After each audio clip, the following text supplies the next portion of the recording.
이집트 카이로 국제전시센터 앞이 개막 첫날부터 뜨겁게 요동쳤다는 소식이 외신 커뮤니티를 타고 빠르게 번졌습니다. 아프리카 최대 규모 방산전인 이덱스에서 수십 개국 장교와 바이어들이 가장 먼저 한국 기업 부스로 몰려가는 장면이 사진으로 퍼지면서 올해 시장의 흐름이 완전히 달라졌다는 평가가 이어졌습니다. 25조 원 규모의 중동 아프리카 무기 시장을 미국, 러시아, 프랑스가 주도해왔지만 올해는 전시 초반부터 한국이 주목도를 압도했습니다. 미국 군사 매체들은 한국 부스에만 아침부터 줄이 생긴 이유를 따로 분석했고, 국내 언론도 대통령의 중동 순방 이후 한국 방산 외교가 실질적 성과를 내기 시작했다고 보도했습니다. 그러나 해외 분석가들이 가장 주목한 건 관심의 크기가 아니라 한국이 내놓은 전력 패키지의 구조였습니다. 이집트가 원하는 항공지상 전력을 빠른 생산 속도와 운용 편의성까지 갖춘 형태로 즉시 제공 가능한 국가가 한국이라는 점이 크게 부각된 겁니다. 특히 FA-50이 강한 반응을 이끌었는데, 이집트는 F-16 약 200대를 운영하는 국가지만 부품 지연과 노후화로 가동률이 떨어진 상황이었습니다. 현지 조종사들이 가장 먼저 묻는 질문이 전환 소요 시간이었고, 카이가 약 3-4주면 기종 전환이 가능하다고 설명하자 장교들이 직접 메모하며 반응했다는 현장 소식이 전해졌습니다. 전투기 운용에 익숙한 사람일수록 이 수치가 얼마나 비정상적으로 빠른지 압니다. 게다가 FA-50은 F-16 계열과 공통 조종 체계가 많아 기존 인프라 대부분을 그대로 활용할 수 있다는 강점까지 갖고 있습니다. 이집트는 장거리 전투기보다는 국경 감시, 신속 대응, 대테러 임무 중심의 고효율 전력을 필요로 하는데, 여기에 가장 잘 들어맞는 모델이 한국산 경공격기라는 분석이 외신에서 이어졌습니다. 그리고 카이는 이집트에 FA-50 단독 판매만을 들고 간 게 아니라 KF-21 중장기 도입 옵션까지 포함한 공군 현대화 이중 패키지를 제안했다는 현지 관계자 인터뷰도 등장했습니다. 조종사 훈련, 정비교육, 시뮬레이터, MRO 인프라 구축까지 하나의 궤도로 묶은 구조라서 이집트 공군은 최소 10년 이상 안정적인 운영 체계를 확보하게 되고, 한국은 아프리카 전체 항공시장의 허브를 만들어낼 수 있다는 계산입니다.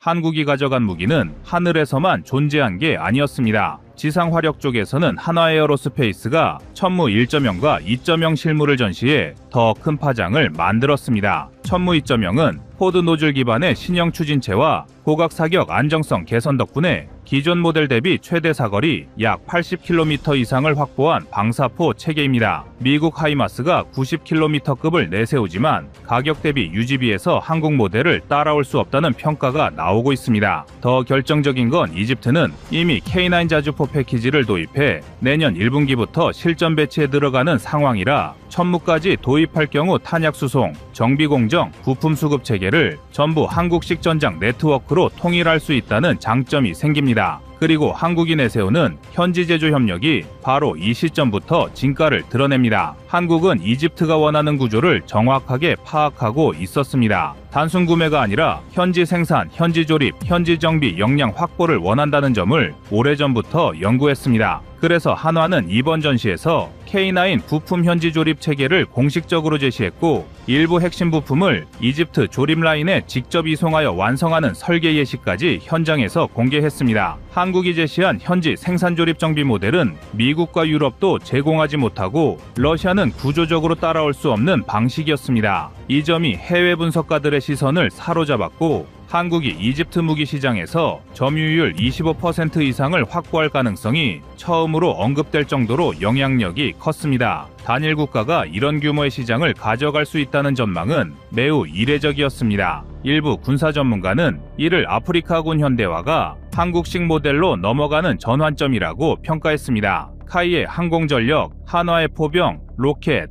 LIG넥스1의 방공, 현대로템의 장갑차까지 한국 방산의 전체 라인업이 이집트가 원하는 구성과 정확히 맞아떨어졌고, 이덱스 2025는 단순 수출이 아니라 아프리카에서 누가 주도권을 잡을지 결정되는 중요한 분기점이 되었습니다. 한국이 어떤 전략으로 다른 강대국과 차별화했는지, 그리고 미국, 유럽, 러시아 대비 어떤 구조적 우위를 확보했는지가 앞으로의 핵심 분석 지점으로 떠오르고 있습니다. 카이로 전시장에서 가장 묵직한 반응을 일으킨 건 한국이 들고 간 무기 그 자체가 아니라 그 무기 뒤에 깔린 실행 속도와 산업 구조였습니다. 해외 군사 분석가들은 이집트가 한국에 관심을 보이는 핵심 이유로 한국 방산 특유의 기동성을 꼽았습니다. 미국과 유럽이 같은 무기를 제시해도 한국이 경쟁에서 앞서는 이유는 생산 리드타임부터 인도 유지보수까지 이어지는 라이프 사이클 전체가 압축적으로 구성되어 있기 때문입니다. 이집트군 관계자들이 가장 먼저 흥미를 보인 사례가 바로 FA-50 생산 속도였습니다. 한국은 폴란드 계약 당시 연간 24대 이상의 생산 능력을 입증했고 조립부터 무장 통합까지 30개월 내 인도라는 기록을 만들었습니다. 미국이 같은 규모의 경전투기를 제시할 경우 통상사에서 6년, 유럽은 그보다 더 긴 6에서 8년이 걸리는 것이 업계 평균입니다. 이집트는 이미 F-16 유지비 급증과 부품 지연으로 전력 가동률이 40%대로 떨어진 적이 있었기 때문에 빠른 전력화가 절대적인 우선순위입니다. 그래서 카이가 강조한 3년 이내 초기 전력화, 6개월 내 정비 인프라 구축은 이집트 공군이 가장 크게 반응한 대목으로 알려져 있습니다. 그런데 천무 2.0은 더 드라마틱한 상황을 만들었습니다. 같은 다연장 로켓 시장에서 미국 하이마스가 사실상 독점적 지위를 가지고 있었지만 미국은 생산 슬로트 부족으로 2025년 이후 계약부터 2030년 배치가 가능하다고 공지해둔 상태였습니다. 반면 한화는 천무 1.0 기반 생산 라인을 이미 매년 수십문 단위로 돌리고 있고 2.0도 기존 인프라에 바로 통합 가능한 구조라서 빠르면 18개월 내 실전 배치가 가능합니다. 이집트 육군 장교들은 전 시장에서 천무 발사 통제 모듈을 직접 시연하며 현지 사막 지형 기준 데이터까지 질의했다고 전해졌습니다. 하이마스와 결정적 차이를 만드는 건 가격 구조였습니다. 하이마스는 발사 차량 한 대당 500억 건에 육박하지만 천무는 약 300억 건 수준으로 알려져 있습니다. 사거리 80km 이상의 로켓탄 가격 차이도 하이마스 대비 30에서 40% 낮아서 탄약 소모가 많은 사막전 환경에서는 운용 유지비가 치명적 차이를 만들어냅니다. 게다가 한국은 이집트의 수건이었던 탄약 공장 자체 생산 모델을 협력 패키지에 포함시켜 현지 생산 라인을 구축할 수 있음을 제시했습니다. 이건 러시아도 유럽도 제공하지 않는 구조입니다. 이집트 입장에서 한국과 계약할 경우 다연장 로켓, 자주포, 탄약, 정비까지 완전한 독립 운영 체계를 확보하는 셈입니다. 여기에 K9 자주포의 현지 조립 협력은 이집트 방위산업청이 가장 높게 평가한 항목으로 평가됩니다. 한국은 단순히 부품을 보내고 조립시키는 게 아니라 조립 후 실제 사격 훈련까지 포함한 현지 전력화 프로그램을 제공해 이집트가 독자적으로 유지할 수 있는 기술 기반까지 확보하게 해줍니다. 한국의 육상 화력 패키지는 K9 자주포를 중심으로 탄약차, 사격지휘차, 탄약 생산소까지 묶어서 들어가는 구조라서 기존 러시아제가 지배하던 이집트 포병 체계를 하나의 파이프로 바꿔버릴 수 있다는 분석도 나옵니다. 현장 관계자들 사이에서는 K9의 정비 주기가 러시아 뮤스타 대비 40% 이상 길고 부품 수급 안정성은 유럽제보다 뛰어나다는 평가가 나왔습니다.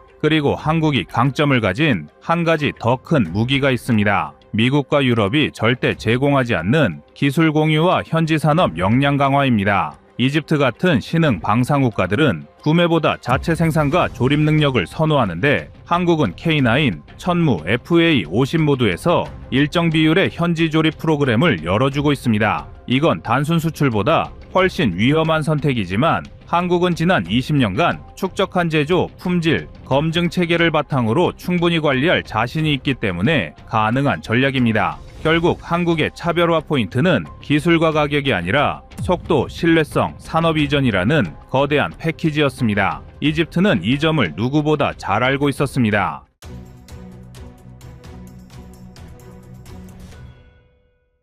다음은 25년 4월 20일 KF-21 아랍에미리트 파트너 선정 영상입니다.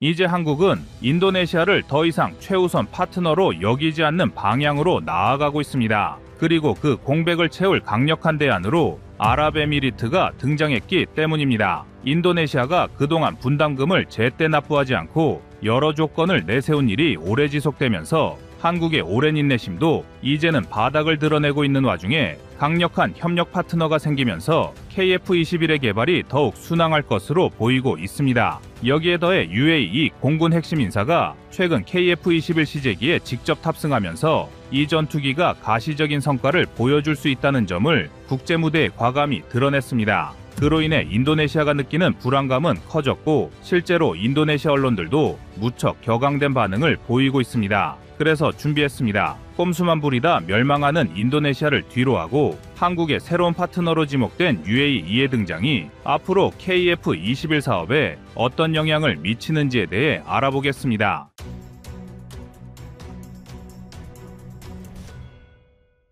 이제 사실 한국의 결정은 이미 기울어졌다고 판단됩니다. 과거에는 양국 모두에게 윈윈이 될 만한 공동개발 구도를 지켜보려 했지만 인도네시아 측이 4년이 넘도록 분담금을 미납한 채로 압박 전술을 펴면서 한국 내 분위기가 달라졌습니다. 그래서 한국은 새로운 파트너를 찾아 더 안전하고 확실한 협업 국가를 찾으려는 와중에 UAE라는 강력한 카드가 등장했습니다. 그도 그럴 것이 아랍에미리트의 재정력, 중동 시장에서의 영향력, 그리고 군 현대화 의지 등은 한국으로 하여금 굳이 인도네시아에 매달리지 않아도 되겠다는 확신을 주는 요소가 되었습니다. 또 인도네시아보다 사이즈도 수배는 더 커졌습니다. 지금까지 보람의 사업이 전개된 과정은 결코 짧지 않았습니다. 처음에는 KFX라는 명칭 아래 인도네시아가 일정 지분을 갖고 공동개발에 참여하겠다고 했습니다. 그 자체가 한국과 인도네시아 간 방산협력의 새로운 시작처럼 보였습니다.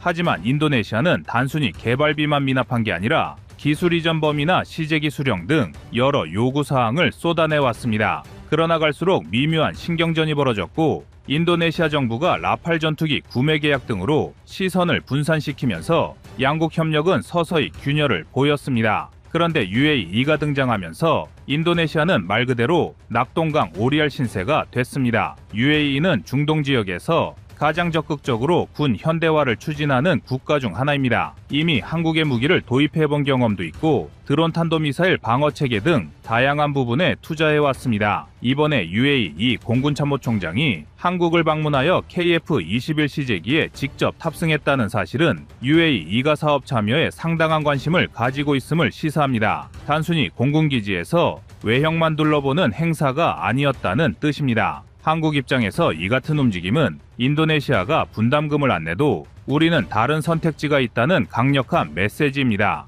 이미 보람에는 시험 비행을 통해 기본적인 성능 검증을 받는 단계에 이르렀고 해외 첫 선을 보이는 시점이기도 합니다. 만약 UAE가 대량 도입과 개발비 투자를 결심한다면 인도네시아의 48대 구매 약속보다 더 안정적인 계약이 될 가능성이 높습니다. 특히 인도네시아처럼 분담금을 지연시켜 사업 자체를 흔들 위험이 적다는 점이 매력적으로 평가됩니다. 개발 초기부터 KF-21이라는 이름이 확정되기 전 한국 항공우주산업 내부에서는 미공여 기술과 국산화 기술 간의 경계 설정이 굉장히 까다로웠습니다. 미국의 라이선스로 제한되는 부분이 있어서 이를 인도네시아 등 제3국의 어느 선까지 공개할 수 있는지가 쟁점이었습니다. 당시 인도네시아 측이 우리는 공동개발 파트너이니 필요한 기술을 전부 넘겨달라고 요구했다고 합니다. 하지만 한국 개발진은 미국이 정한 규정에 묶여 마음대로 넘겨줄 수 없었습니다. 이 갈등이 개발 초기에 꽤 심각하게 대두되었다고 알려졌습니다. 외부에 공개되지 않았지만 이 과정에서 인도네시아 측과 한국 측이 크게 줄다리기를 벌였고 결국 연구 일정에 차질이 생겼다는 후문입니다. 그렇지만 한국은 어떻게든 인도네시아와 계속 가려 했습니다. 공동개발 타이틀로 해외 무기 시장에 진출하고 인도네시아의 대량 구매가 이뤄지면 수출 레퍼런스로 활용할 수 있다는 계산도 있었기 때문입니다. 그러나 인도네시아는 분담금을 제때 내지 않았고 한국이 최대한 배려해 주어도 매번 조건을 더 따지는 시기였습니다. 게다가 인도네시아 정부가 4세대인 라팔 전투기 도입 등 다른 선택지를 만들어 놓으니 한국 입장에서는 언제든 배신당할 수 있다는 불안감이 커졌습니다. 그러던 와중에 튀르키의 칸 전투기 개발 소식이 전해졌고 인도네시아가 그쪽에도 관심을 두는 모습이 보이면서 한국은 훌쩍 마음을 접는 분위기가 되었습니다. 칸 전투기가 제대로 완성되려면 시간이 많이 걸릴 텐데 그쪽에 투자하겠다는 건가? 라는 의구심이 생겼습니다. 1년의 과정 속에서 한국이 조용히 다른 파트너를 모색해왔다는 추측이 무성했고 그 정점에 UAE가 등장한 셈입니다. 인도네시아는 언론 매체를 통해 자신들을 대체할 나라는 없다고 주장하고 있습니다. 48대 구매라는 약속, 그리고 과거의 TOC 훈령이 등 한국산 항공기를 일부 도입해왔다는 점을 강조합니다. 하지만 한국의 시선은 이미 다른 방향을 보고 있습니다. UAE가 만약 적극적으로 KF-21 도입과 공동 연구를 추진한다면 중동 지역으로의 수출이 한층 유력해집니다. 그 파급 효과는 인도네시아 한 나라에 국한된 이익보다 훨씬 클 수 있습니다. 우선 수출 대수만 120대에 이를 것이라는 게 관계자들의 의견입니다. 또 한국은 중동 시장에서 다양한 무인기, 유도무기, 함정 판매도 노리고 있습니다. 이미 사우디아라비아, UAE 등과 여러 방산 협력을 진행해온 사례가 있습니다. KF-21까지 이들이 받아들이면 한국 방산 기업들의 세계적 위상이 크게 달라질 것입니다. 그럼 인도네시아가 과연 한국을 붙잡기 위해 어떤 카드를 쓸 수 있을까요? 분담금을 일시 납부하고 추가 기술 이전 비용까지 책임지겠다며 진정성 있게 나올 수도 있습니다. 하지만 그동안 시간을 너무 끌어 한국 내부 분위기가 이미 돌아선 뒤라는 점이 걸림돌입니다. 처음에는 선행 기술 확보와 분담금 문제로 수많은 난관이 있었지만 현재는 시제기가 실제로 비행하며 괜찮은 성능을 보여주고 있습니다. 게다가 폴란드, 말레이시아, 필리핀 등도 한국의 군사기술에 관심을 보이는 추세입니다. 인도네시아의 지분이 예전만큼 절대적으로 느껴지지 않는 이유입니다. 특히 아랍에미리트가 KF-21 시제기에 탑승한 건 단순한 이벤트가 아닙니다. 직접적으로 운용 의향을 살피고 시험 데이터를 확인했을 가능성이 큽니다. 이것은 보라매가 이만큼 완성도 높은 기체로 개발되고 있다는 점을 대외적으로 알리는 홍보 효과도 상당히 큽니다. 인도네시아 입장에선 아랍에미리트가 전투기 대량 도입까지 하겠느냐고 반문하지만 중동 국가는 언제든 대규모 무기 도입을 결정할 수 있을 정도로 재정 여력이 탄탄합니다. 그렇게 한국이 한정된 시제기 자원을 왜 굳이 UAE 고위 인사에게 제공했는지 그 의도를 쉽게 파악할 수 있습니다. 인도네시아 언론들은 계속해서 한국은 우리를 쉽게 버리지 못한다고 주장합니다. 하지만 현실적으로 한국이 인도네시아로부터 받아야 할 채권은 남아있어도 사업 전체에서 인도네시아가 차지하는 비중은 줄어들 수밖에 없습니다. 분담금을 모두 내더라도 신뢰가 깨진 상태여서 한국이 여러 옵션을 열어두는 건 당연합니다. 더구나 UAE와 협업이 본격화된다면 기술 이전 범위를 어떻게 조정하느냐에 따라 인도네시아로 갈 몫이 줄어들 수 있습니다. 국가 간 방산무기 거래에서 가장 중요한 것은 차세대 전투기를 개발할 때는 충분한 재정과 일관된 협력이 필수라는 점입니다. 하지만 인도네시아는 그 기준을 지키지 못했습니다. 반면 UAE는 돈이 있고 군사적 필요성도 명확합니다. 한국은 이 기회를 놓칠 이유가 없습니다. 보라매 사업에 대한 또 다른 비화를 말씀드리겠습니다. 시제기 초기 테스트에서 항전 장비 일부가 예상보다 성능이 떨어졌던 적이 있었다고 합니다. 그때 한국 개발진이 단기간에 소프트웨어 개량을 통해 문제를 해결했는데 이 과정에 투입된 전문 인력이 상당했습니다. 원래라면 인도네시아도 일정 부분 엔지니어를 보내 협력해야 했으나 인도네시아의 파견 인력이 제때 오지 않았다는 겁니다. 그 결과 한국 측이 추가 비용과 인력을 부담해야만 했고 자연히 한국만 모든 걸 떠안는데 인도네시아는 돈도 제대로 안 내면서 기여도 낮은가라는 불만이 커졌다고 합니다. 현재 인도네시아는 국제무역 강국임을 내세워 우리를 내치면 한국도 손해가 크다는 논리를 편다고 알려져 있습니다. 하지만 폴란드나 중동 시장을 생각하면 한국은 굳이 인도네시아에만 의존할 필요가 없습니다. 결국 인도네시아가 협상 태세를 근본적으로 바꾸지 않는 한 보라매 사업에서 주도권을 잃게 될 공산이 큽니다. 최근에는 필리핀과 말레이시아도 한국 전투기 도입에 관심을 보이는 정황이 포착됩니다. 인도네시아의 분담금 문제가 지속된다면 한국이 동남아 시장에서 다른 나라로 보라매를 수출하는 시나리오도 충분히 가능합니다. 인도네시아가 과거처럼 마음대로 시간을 끌며 자신들의 조건을 관철하려 하기가 훨씬 어려워졌습니다. 아랍에미리트가 보라매에 대한 긍정적 반응을 보여준 만큼 한국 입장에서는 이제 개발비 부담을 완화하고 해외 판로를 개척하는 데 더 집중할 수 있습니다. 만약 UAE가 본격적으로 투자하겠다고 나오면 한국은 더욱 적극적으로 KF-21을 세계 시장에 알릴 것입니다. 그리고 그럴수록 인도네시아가 사업에서 차지하는 비중은 점차 축소될 것입니다. 결국 인도네시아가 분담금을 전액 납부하더라도 그동안 보여준 태도 때문에 한국과의 신뢰를 회복하기가 쉽지 않겠습니다. 하지만 우리의 KF-21은 더 발전하고 아랍에미리트 같은 든든한 파트너의 등장은 더욱 잦아들 것입니다. 그래서 현재의 한국은 굳이 인도네시아를 붙잡아야 할 이유가 점점 사라지고 있는 것인데요. 전 세계 KF-21의 경쟁 상대가 없는 것은 아닙니다. 일례로 터키가 진행 중인 칸 사업도 진행 중이지만 아직 이 사업은 미완성 단계라 인도네시아가 거기서 득을 보긴 어려워 보입니다. 그래서 한국은 인도네시아에게 많은 시간을 할애한 상태이고 참을 만큼 참았기 때문에 더 이상 찾지 않을 것으로 보입니다. 정리해드리자면 인도네시아가 분담금 문제로 시간을 허비하는 동안 한국은 UAE와 새로운 길을 열었습니다. 보람의 시제기 탑승 이벤트는 상징성이 매우 크며